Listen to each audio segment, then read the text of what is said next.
Jumpa lagi dengan saya Miss Ripka. Kali ini saya akan melanjutkan materi IPA kelas 8 mengenai usaha dan pesawat sederhana dalam kehidupan sehari-hari. Dan kita sudah berganti bab, ya, berganti bab karena bab yang pertama mengenai gerak dan sistem gerak itu sudah selesai sampai dengan gangguan kesehatan pada alat gerak. Nah, usaha dan pesawat sederhana. Ini usaha bukan maksudnya adalah perdagangan, bukan usaha mengenai jual beli barang gitu ya. Atau pesawat sederhana. Pesawat sederhana di sini bukan berarti pesawat terbang dengan wujud sederhana, bukan itu. Apa yang dimaksud dengan usaha dan pesawat sederhana pada IPA? Ikuti dan saksikan terus video pembelajaran dari saya.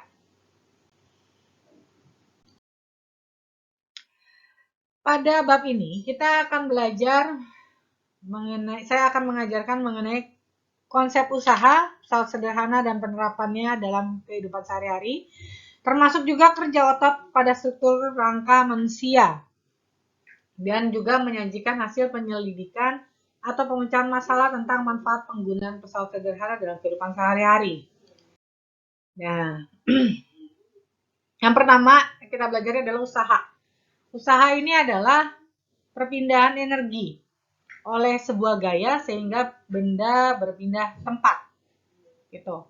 Nah, seperti halnya yang dilakukan pada gambar di slide saya ini. Ini ada seorang anak perempuan sedang menarik benda, gitu, menarik kotak. Nah, menarik kotak, dia melakukan suatu kegiatan, berarti gitu kan ya. Berapa besar kekuatan yang dia keluarkan untuk menarik kotak tersebut? Berapa berat kotak yang dia tarik? Nah, ini adalah usaha.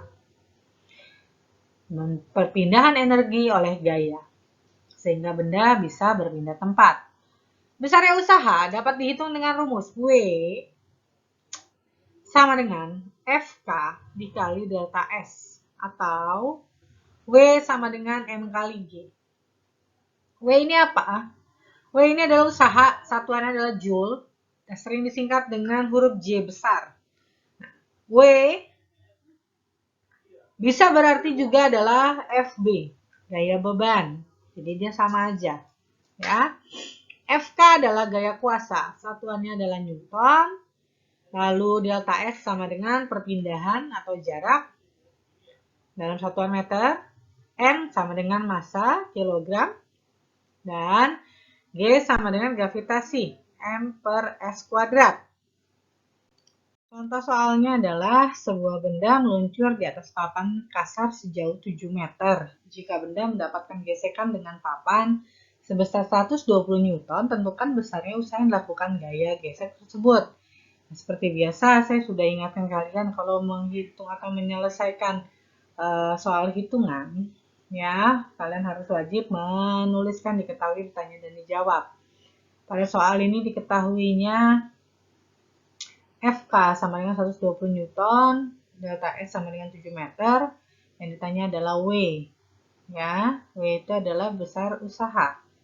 Dan kita jawab, W sama dengan FK dikali delta S.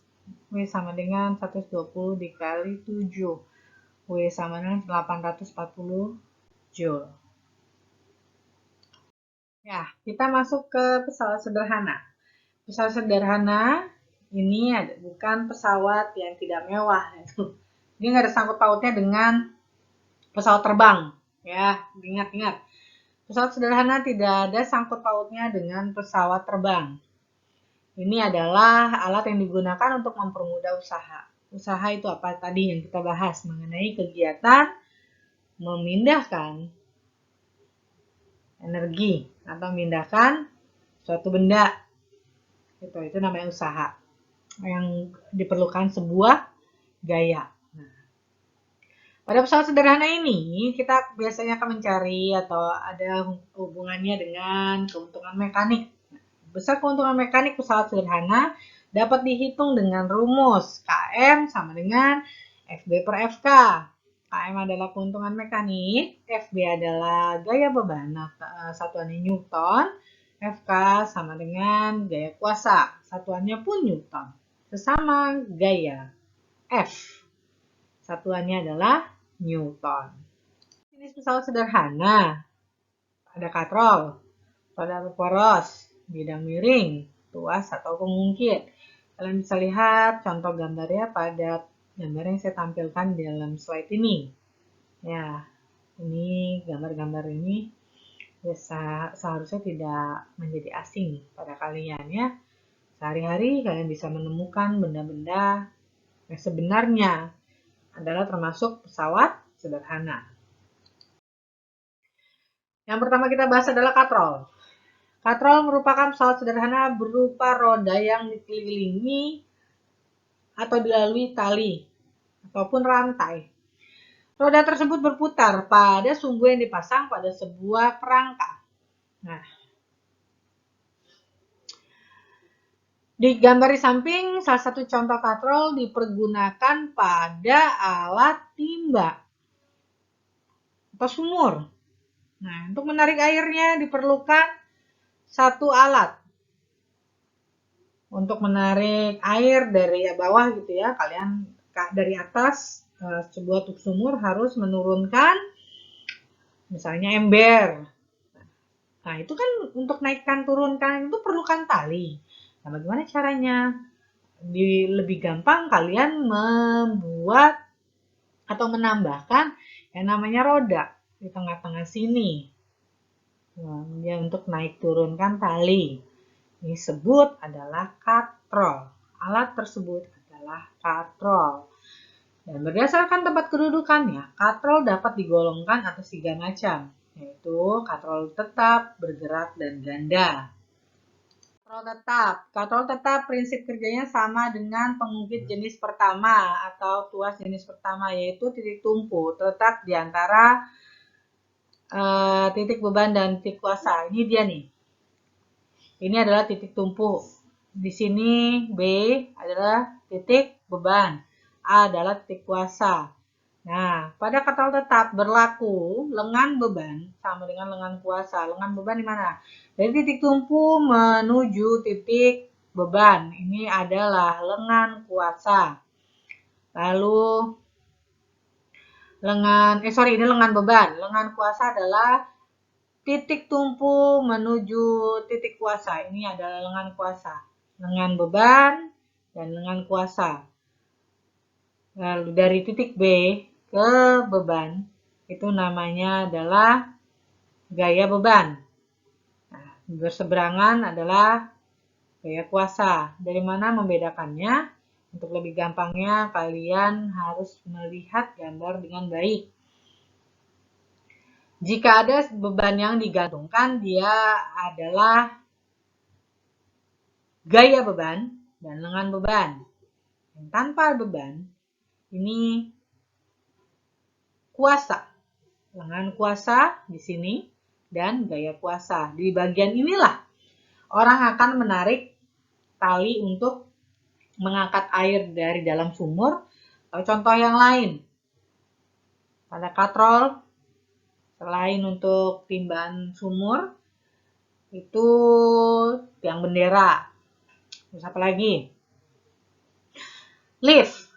Lift menggunakan aplikasi katrol. Dia juga harus ditarik, baru dia naik ke atas. Nah, untuk penjelasannya, KM adalah keuntungan mekanik, FB adalah gaya beban satuannya Newton, FK gaya kuasa satuannya pun Newton, sama dengan LK per LB. Nah, jadi untuk gaya berbanding terbalik dengan lengan. FB per FK sama dengan LK per LB.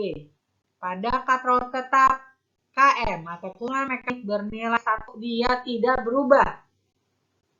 Ya, keuntungan mekaniknya adalah tidak berubah. Nah, lengan kuasa satuannya meter, lengan beban satuannya meter. Untuk katrol bergerak. Untuk katrol bergerak, adalah katrol yang bergerak bebas saat katrol dipakai. Atau perkataan gampangnya adalah, penjelasan gampangnya, katrol tetap itu ketika dia diam, tidak dipergunakan. Katrol bergerak itu ada ketika saat dia dipergunakan. Jadi satu katrol itu bisa berubah menjadi katrol tetap ataupun katrol bergerak. Tetap ketika dia diam, tidak dipergunakan, bergerak ketika dia sedang dipakai. Prinsip kerjanya sama dengan pengungkit jenis kedua, yaitu titik beban terletak di antara titik tumpu dan titik kuasa. Lihat cari sendiri pada gambar ini. Di mana titik kuasa, di mana titik bebannya. Pada katrol bergerak, lengan beban BT sama dengan setengah lengan kuasa AB. Lengan kuasanya dia selurusan ini. Dan berlaku KM sama dengan FB per FK sama dengan LK per LB. KM-nya bernilai 2. Untuk katrol diam bernilai 1, katrol bergerak bernilai 2. Udah nilai ketetapan. Berarti untuk mengangkat cukup gaya setengah beban. Tuh ya. Nah, ini yang ketiga adalah katrol ganda. Katrol ganda, jumlah roda. Kalau yang tadi katrol diam, katrol bergerak, itu termasuk katrol tunggal. Rodanya 1. Kalau untuk katrol ganda, katrol rodanya ini lebih dari 1. Pada gambar ini ada 4 roda. Jadi untuk memperoleh nilainya, keuntungan mekaniknya, katrol tetap digabung dengan katrol bergerak disebut dengan katrol ganda. Keuntungan mekanik katrol ganda dapat ditentukan dengan menghitung banyaknya tali yang terdapat pada katrol bergerak. Nah, ini talinya ada 4 atau ada 4 roda, maka KM-nya adalah 4. Jika rodanya ada 3, KM-nya berapa? 3. Jika rodanya ada 10, KM-nya berapa? 10. Gitu ya. Baik dia diam maupun bergerak. Betul. Contoh soal katrol. Perhatikan gambar pada katrol di samping. Untuk mengangkat beban seberat 100 Newton diperlukan kuasa sebesar titik-titik. Nah, ini diketahui KM sama dengan 1. Kenapa 1? Karena pada soal sudah diberitahu katrol ini adalah katrol diam. Maka nilainya KM adalah 1. FB sama dengan 100 Newton, yang ditanya adalah FK, maka KM sama dengan FB per FK. Nah, KM 1 sama dengan 100 Newton per FK. FK dikalikan 1 sama dengan 100 Newton, dan FK sama dengan 100 Newton. Contoh soal untuk katrol yang kedua. Jika percepatan gravitasi 9,8 meter per sekon kuadrat, maka besar gaya kuasa yang diperlukan untuk menarik massa 100 kg pada katrol bergerak adalah, nah, karena dia katrol bergerak, maka diketahui KM sama dengan 2. Dan G adalah gravitasi 9,8 meter per sekon kuadrat, 100 kg itu adalah massa. Jadi M sama dengan 100 kg. Yang ditanya adalah FK. Besar kuasa ya. Jawab. Ya, karena adanya M dan G, berarti kita akan mencari dulu W. W sama dengan M kali G. W ini sama aja dengan FB. Hasil dari W sama aja dengan FB. Oke. Lalu W sama dengan M kali G. W sama dengan 100 dikali 9,8 dan W hasilnya adalah 980 Newton. Kita pergunakan KM sama dengan W per F. Dan KM-nya 2, W-nya 980, FK-nya yang dicari. 2FK sama dengan 980 Newton. Ini karena dikalikan ya, 2 dikalikan dengan FK. Dan mencari FK adalah 980 per 2. Dihasilnya adalah 490 Newton. Lalu yang kedua, pada pesawat sederhana adalah roda berporos atau kita sebutnya dengan gear. Tulisannya gear, kalian bacanya gear. Gear adalah sepasang atau lebih roda bergigi yang saling berhubungan yang berfungsi meneruskan gaya dan gerakan. Ini kalau tanya, oh gambarnya sepeda. Ya, sepeda menggunakan sistem roda gigi atau gear.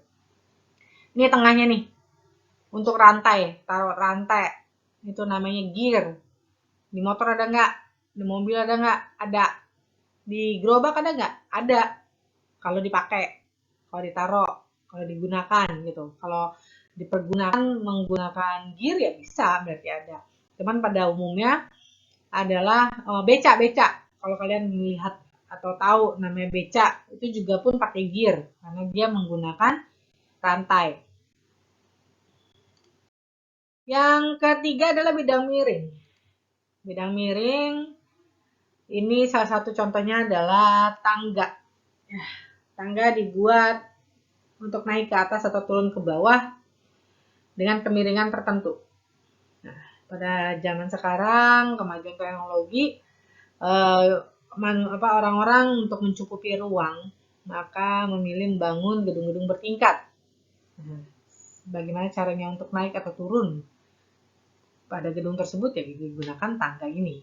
Tangga adalah bidang miring yang sering banget kita temui. Ini bidang miring. Ada pada gambar, ini ada gerobak, orang mau menaikkan benda ke atas menggunakan papan. Siapa yang suka melihat sebuah truk sedang naik atau menurunkan sebuah barang-barang gitu ya. Nah itu biasanya mereka menggelar satu benda seperti papan untuk menaikkan atau menurunkan benda tersebut. Nah inilah pesawat sederhana bidang miring. Rumusnya adalah KM sama dengan FB per FK. Sama seperti katrol. Sama seperti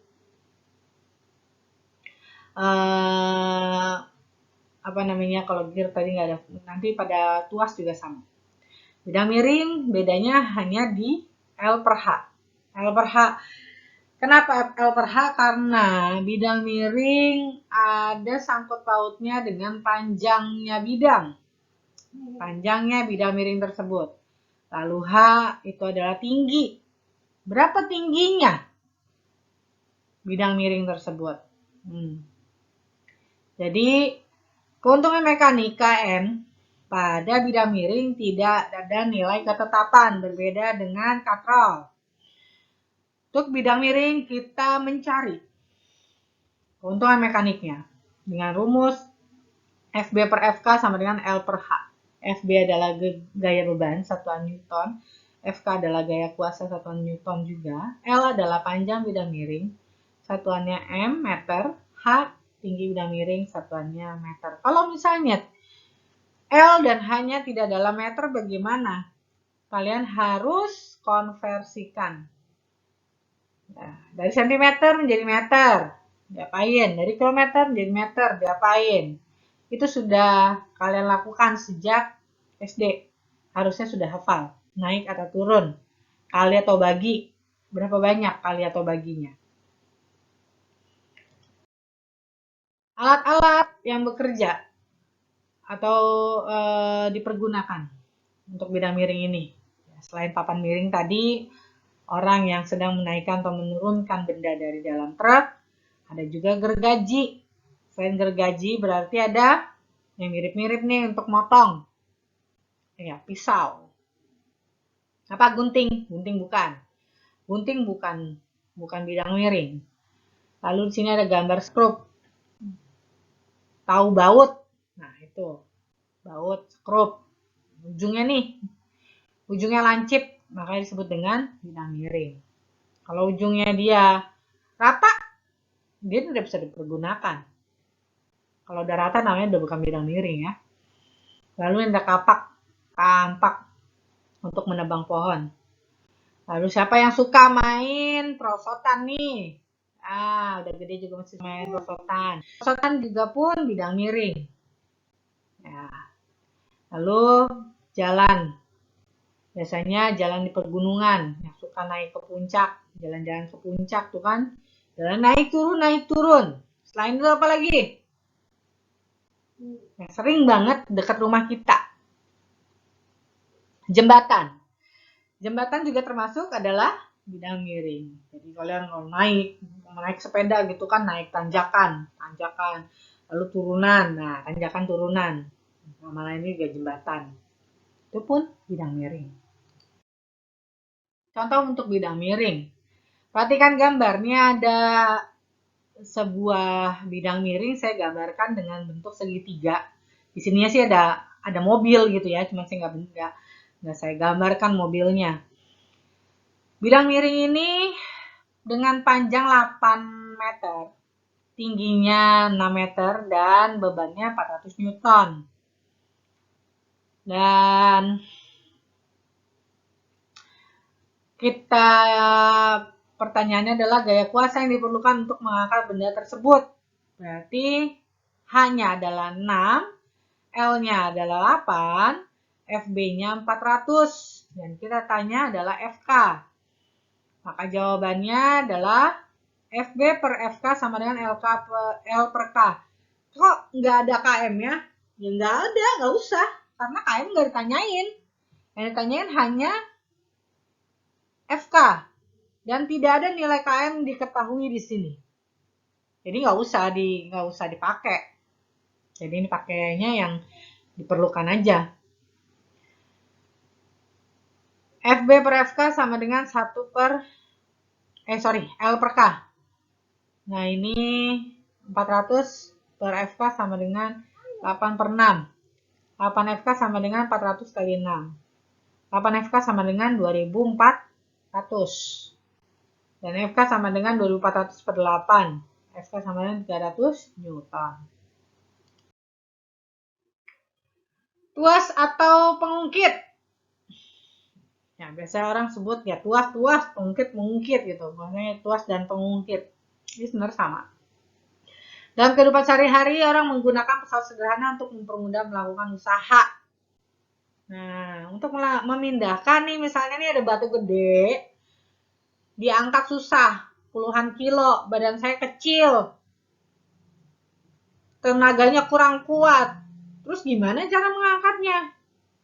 Nah, ini diperlukan tuas atau pengungkit. Maka orang ini untuk memindahkan batu meletakkan tumpuan pada alat tersebut di antara batu dan gaya kuasa. Untuk lebih jelasnya, ini macam-macam dari tuas atau pengungkit. Nah, yang tadi menjawab gunting adalah bidang miring itu salah. Karena gunting termasuk pada tuas atau pengungkit. Nah, lalu gerobak, penjepit roti, atau penjepit kue, atau penjepit es, itu juga sama. Pinset, apa yang tahu pinset? Nah, lalu tang, sekop, alat jungkat-jungkit. Nah, tadi ada perosotan, sekarang ada jungkat-jungkit, naik turun gitu ya. Lalu palu, atau kalian lebih sering menggunakan nama martil, itu sama. Hubungan titik tumpu, beban, dan kuasa. Ini pada tuas. Ya, ini adalah tuas pertama. Ini beban, W. Ini ada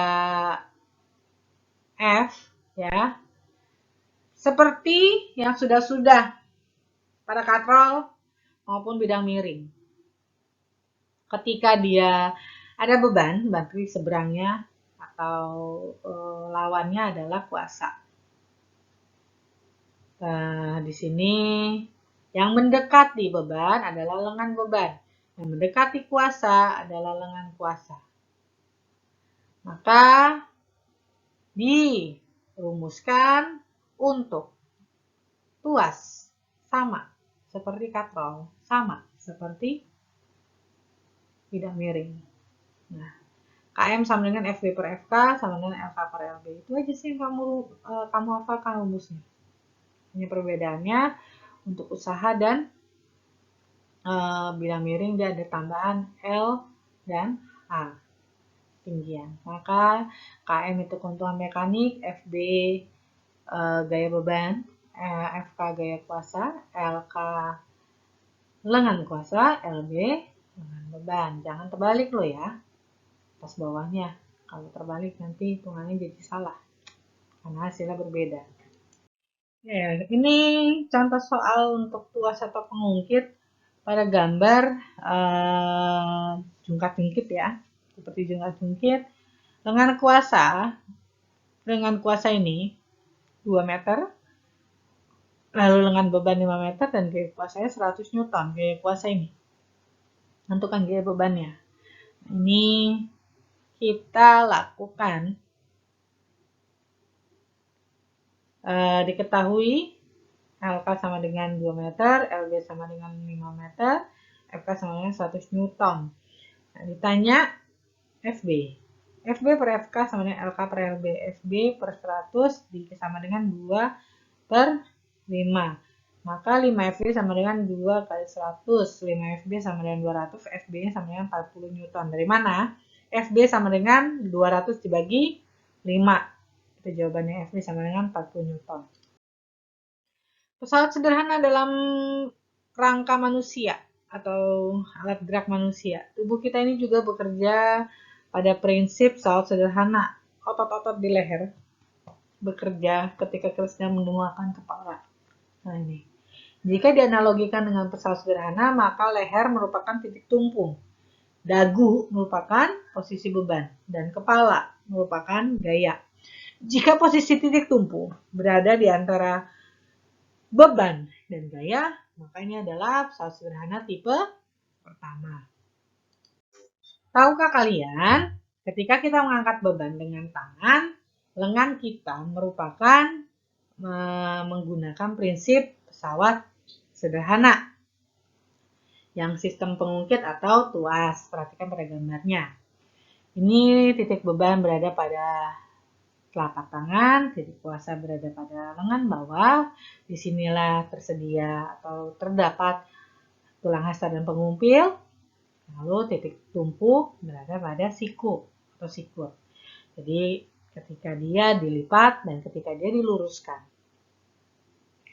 merupakan kinerja dari pesawat sederhana. Demikian video pembelajaran dari saya mengenai usaha dan pesawat sederhana ini.